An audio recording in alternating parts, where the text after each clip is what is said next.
Olá, estamos começando o programa Reavivados por Sua Palavra aqui da TV Novo Tempo. Uma alegria imensa ter você na TV, nos horários das 6 da manhã e na repetição às 3 da manhã do outro dia. No YouTube, o nosso canal é Reavivados por Sua Palavra NT. Se você não se inscreveu, vá lá, se inscreva, dê o seu like, isso é muito importante para a gente. E compartilhe o programa também, compartilhe o link para os seus amigos e amigas. Estamos no NT Play, estamos no Deezer, estamos no Spotify e todos esses canais para que você tenha várias opções, né, de ouvir, de ver, de participar, de responder, de interagir. O YouTube é muito bom para isso, para interagir, não é? Bem gostoso. Eu tenho um versinho para compartilhar com você, a gente sempre faz isso no começo do programa. Ele está aqui em Salmos e ele é bem curtinho, o verso 2, 65, verso 2, diz assim: Ó tu que escutas a oração, a ti virão todos os homens, por causa das suas iniquidades, por causa das suas transgressões. Mas eu gosto desse pedacinho, assim, ó tu que ouves as orações. Deus ouve as nossas orações. Essa é uma grande certeza que você, que todos nós temos que ter. Deus ouve as nossas orações, Ele tem interesse. E a Novo Tempo, juntamente com os Anjos da Esperança, agradecemos muito os Anjos da Esperança, estão levando até você esta revista maravilhosa. Deus me ouve a oração, Ele ouve a oração. Então você pode falar com Ele a qualquer momento, sim, mesmo depois de eu ter pecado, ou ter muitos pecados na vida, sim, e você vai ver aqui as razões nesta belíssima revista. Deus me ouve sim. É muito simples ter esta revista, ela é gratuita, vai pelo correio, você pode solicitar de duas maneiras. A primeira maneira é através do nosso site, www.novotempo.com/escola bíblica, ok? Tem outros conteúdos ali também, mas você pode pedir através da escola bíblica. E a outra maneira é através deste WhatsApp aqui. Você pode mandar a sua mensagem: eu quero fazer o curso da oração, a revista da oração. Pronto, você vai receber, vai dar o seu nome, endereço, evidentemente, vai demorar uns diazinhos, que vai pelo correio, mas você vai receber e vai desfrutar desse material extraordinário. Ela é grátis, ela é gratuita, justamente porque nós recebemos ofertas assim, muito significativas de muitos anjos da esperança. Eles é que nos ajudam a manter todo esse movimento aqui da Rede Novo Tempo. Rádio, TV, mídias sociais, cursos bíblicos, né? É um material extraordinário que a gente sempre oferece aqui. Tem outros cursos muito interessantes também. Então, é muito simples se tornar um anjo da esperança. Aqui está um WhatsApp, você pode mandar a sua mensagem: eu quero me tornar um anjo da esperança, vamos dar toda a explicação. E esse mês é um mês especial para que você possa dar uma oferta para os projetos do ano que vem. Então, isso é bem significativo. Então, nós gostaríamos de apresentar isso para você, que você saiba que nós já estamos planejando o ano que vem pela fé. Continue sendo um anjo da esperança, uma anja da esperança e um anjinho da esperança também, tá ok? Nós estamos estudando o primeiro livro dos Reis. Estamos nessa fase de Salomão, uma fase bem interessante. É interessante você comparar, né? O segundo livro de Samuel fala de Davi de ponta a ponta. São 24 capítulos. Aqui em Reis, você vai encontrar poucos capítulos sobre Salomão. Acho que uns 12, se eu não me engano. Mas vai falar da fase áurea e vai falar da fase da decadência também. E aí você encontra mais 2 livros para estudar a respeito de Salomão, que é Cantares, Salomão, e Eclesiastes também. Provérbios também, né? Você pode encontrar. Então você tem vários materiais de Salomão, mas é bem interessante. E nós vamos para o próximo capítulo, que é o capítulo 6. Não saia daí, nós vamos para um rápido intervalo, já já a gente volta. Estou aqui aguardando você.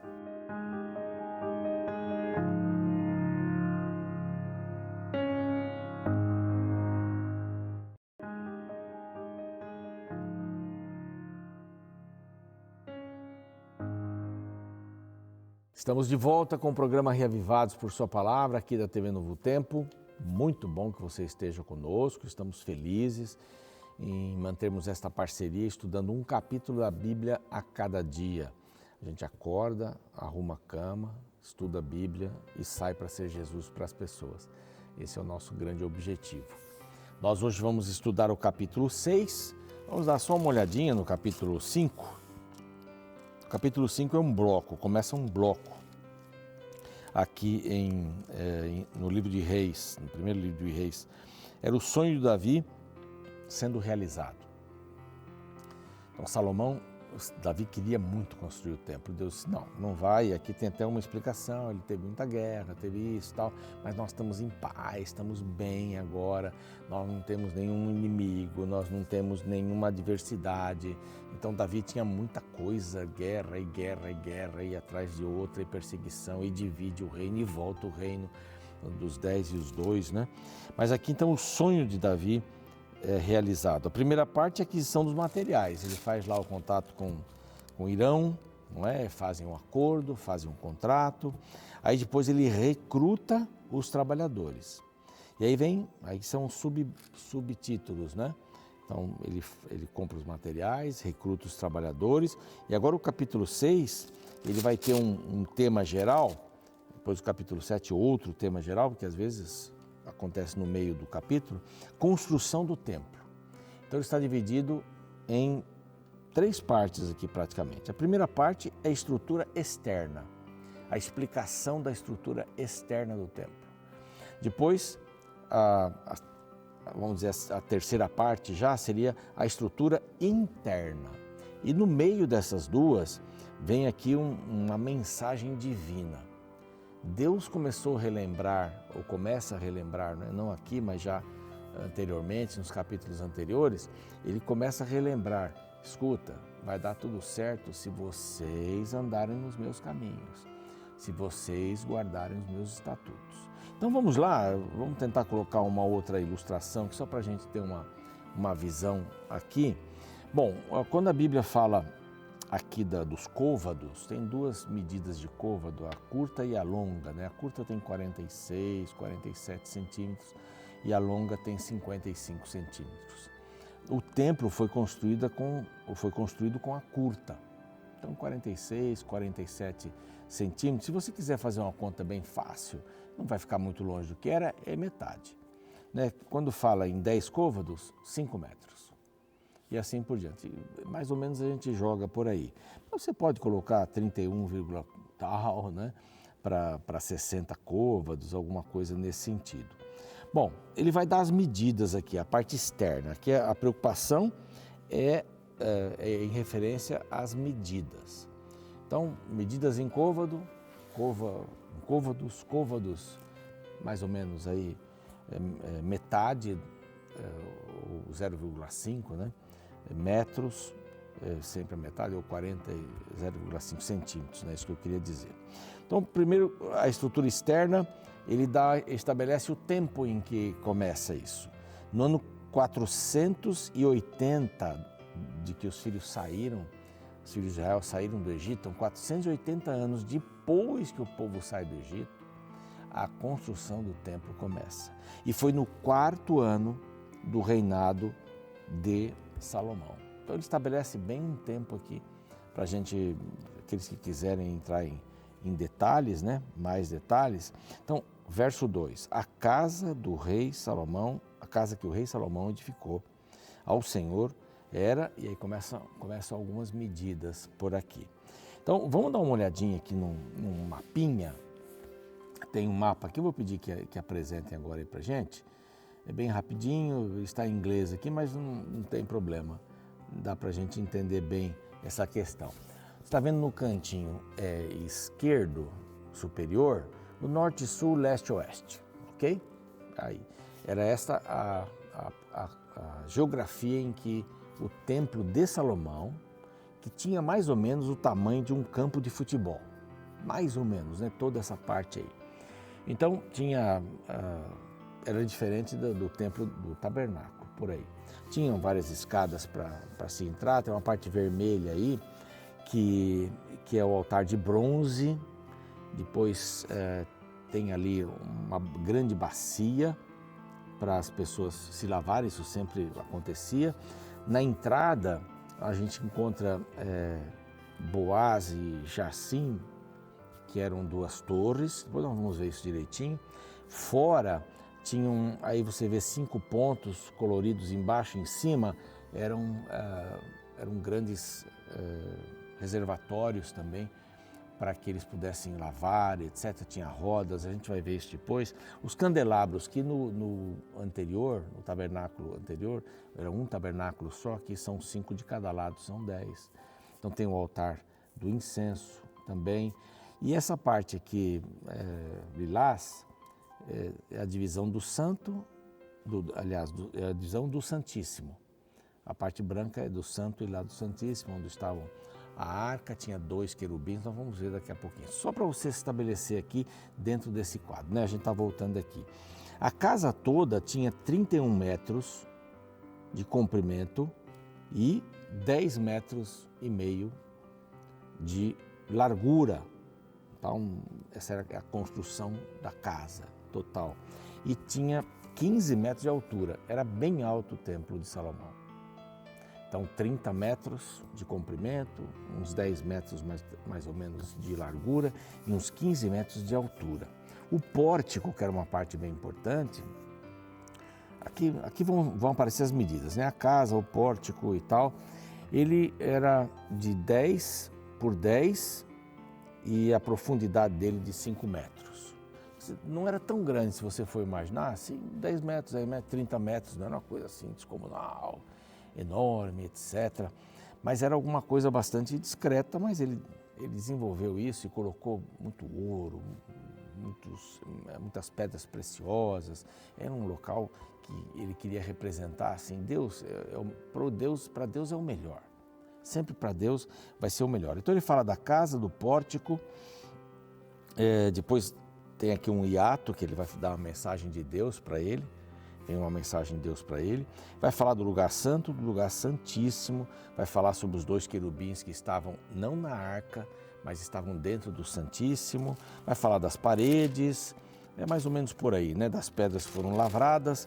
Mas nesse meio tempo, em que ele está explicando a parte externa e a parte interna, vem de novo a palavra do Senhor a Salomão. Isso é muito importante. É exatamente aquilo que nós já ouvimos aqui. Condicional. Então verso 11 e 12. O verso 12 eu leio agora. Quanto a esta casa que tu edificas, se andares nos meus estatutos e executares os meus juízos e guardares os meus mandamentos, andando neles, cumprirei para contigo a minha palavra, a qual falei a Davi, teu pai, e habitarei no meio dos filhos de Israel e não desampararei o meu povo. Aqui, talvez assim, uma palavra para que Salomão não se entusiasmasse muito com a parte material, né? Diz assim, Salomão, nós vamos fazer o seguinte, deixa eu deixar preparada a próxima imagem aqui. Salomão, nós vamos fazer o seguinte, você vai construir, vai ficar bonito, tudo bem, vai colocar ouro, vai em gastes, uma porção de coisas aí, pedras preciosas, mas não se esqueça de uma coisa. O mais importante aqui é o seu coração e o coração do povo. Sabe por quê? Porque se vocês andarem nos meus caminhos, cumprirem os meus mandamentos, né, guardares, executares, eu vou cumprir o que eu prometi com você. O meu acordo com você e com o povo de Israel vai ser cumprido. E para mim aqui o mais importante, o verso 13, e habitarei no meio dos filhos de Israel e não desampararei o meu povo. Por que esse verso está bem aqui no meio, entre a estrutura externa e a estrutura interna? Porque a estrutura externa e interna não era mais importante do que a presença de Deus no santuário ou com o povo. Então tudo isso é legal, tudo isso é bom, mas se não tiver a presença de Deus, não vai servir para nada esse santuário. Está entendendo, Salomão? Hoje é a mesma coisa, né? A gente pode construir até um templo bonito, uma coisa assim, uma igreja, como queira chamar aí, mas se Deus não estiver ali, através das pessoas, não adianta nada. A presença de Deus, ela é sentida no coração das pessoas, não só lá, mas quando elas saem dali, porque hoje o Novo Testamento diz que cada um de nós virou um templo. E onde nós estivermos, o templo de Deus, a presença de Deus vai estar lá também. Então o que é mais importante, Salomão? Mais importante não é a prata, o ouro que você vai colocar aí. Até a gente vai ler um texto aqui daqui a pouco, assim, a prata era tão comum que não era nem muito valorizada. Né? Tinha prata para todo lugar, o ouro era valorizado. E ele faz uma coisa bem legal nessa visão de ouro, né? De ouro. Então vamos só dar uma olhadinha nesse próxima ilustração. Eu vou usar essa aqui bastante, que é uma ilustração que mostra o templo cortado. Aí está cortado. Alguns elementos do templo aí, como você está vendo, não são exatamente o que acontece aqui. Por exemplo, aqueles leões ali, eles não são mencionados aqui, mas alguém desenhou aí, está tudo certo. Mas você vê que tem ouro para tudo quanto é lado. Não é? As paredes de cipreste de madeira, mas eram recobertas com ouro. E ele fez, como o templo era só, o tabernáculo era só a tenda, ele fez ao redor de todo o templo câmaras, quartos, para guardar as coisas do templo, o tesouro do templo, para que os sacerdotes pudessem até dormir ali, alguns, de plantão, alguma coisa assim, mas para guardar coisas do templo, relativas ao templo. Então era muito bonito, era bem interessante. Aqui como você está vendo, mais um pouquinho aí, o altar era enorme, não é? Essa pia, várias pias pequenas ali, que tinham rodas e tal, a gente vai ver isso mais para frente. A entrada tinha esses dois pilares aí impressionantes, grandes, né? Era alto, o templo era alto, era imponente. Mas Deus está querendo dizer aqui, mas nada disso é o fundamental. Sabe o que é fundamental? É a minha presença. Então, vamos fazer desse nosso combinado, esse nosso contrato, alguma coisa séria. Não desvie do meu caminho, não se desvie do meu caminho, não faça isso.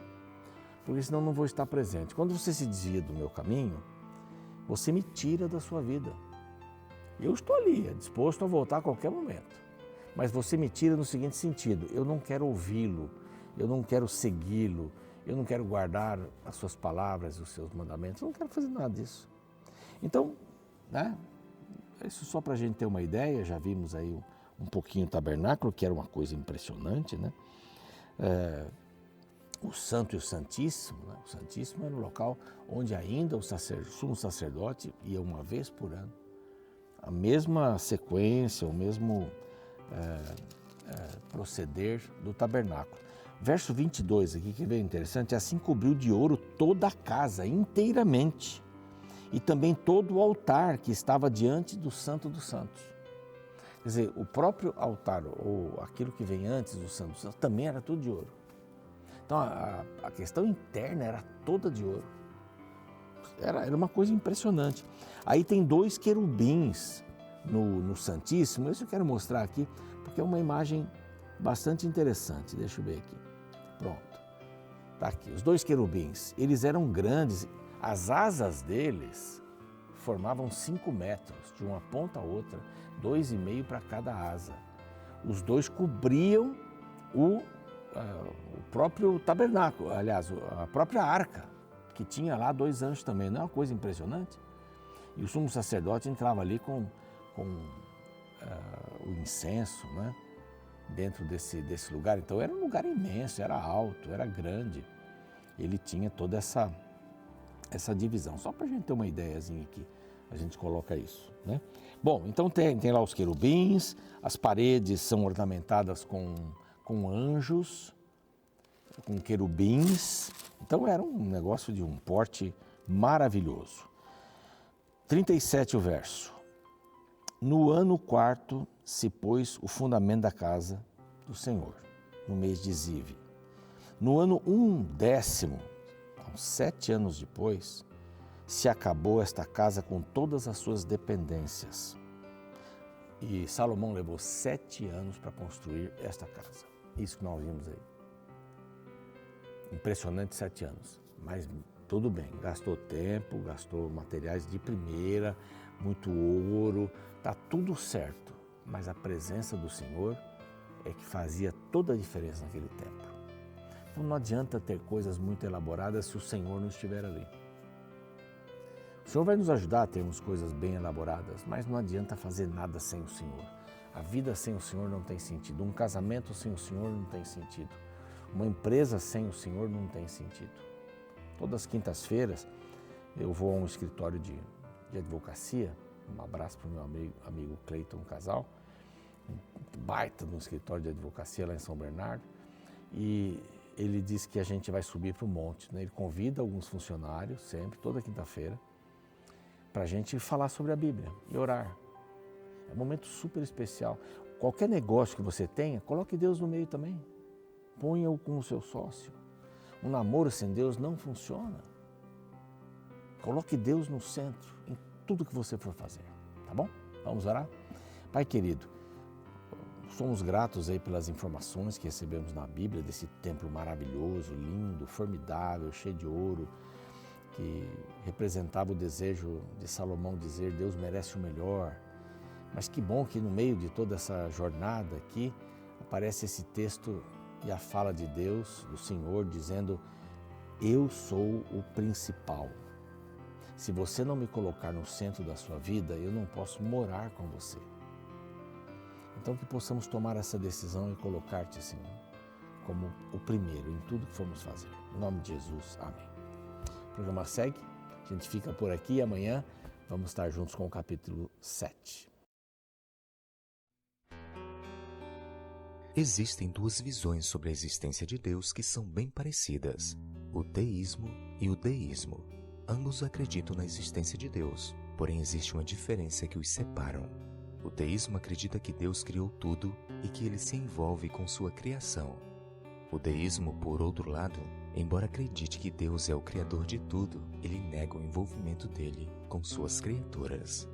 Uma metáfora muito usada pelos deístas é comparar a Deus com um relojoeiro, o qual deu a corda no relógio, mas depois o abandonou à sua própria sorte.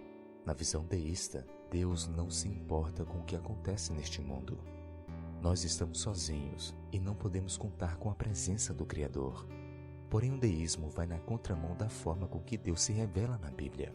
Além de ser descrito como Criador, a Bíblia também se refere a Deus como um mantenedor que deseja estar próximo de suas criaturas. Veja, por exemplo, a mensagem transmitida no capítulo 6 de 1 Reis. Logo no início, temos o pedido de Deus ao jovem rei Salomão. Veja. Então veio a palavra do Senhor a Salomão dizendo, quanto a esta casa que tu edificas, se andares nos meus estatutos, e executares os meus juízos, e guardares todos os meus mandamentos andando neles, cumprirei para contigo a minha palavra, a qual falei a Davi, teu pai, e habitarei no meio dos filhos de Israel, e não desampararei o meu povo. Desde o jardim do Éden, apresentado no livro de Gênesis, até a Nova Jerusalém descrita no Apocalipse, podemos notar o desejo de Deus em habitar junto com seu povo. Ele não é um Deus distante como creem os deístas. Pelo contrário, ele se importa conosco e deseja participar de nossa vida. Sabe, por muito tempo eu vivi como um deísta e não sabia. Eu acreditava que Deus havia me criado, porém ele não participava da minha vida. Era como se ele fosse um ser distante de mim. Porém hoje eu sou um teísta em construção. A cada dia eu busco envolver Deus nas minhas decisões cotidianas. Meu desejo é começar a conviver com Ele aqui nesta terra, até o dia em que habitarei com Ele por toda a eternidade.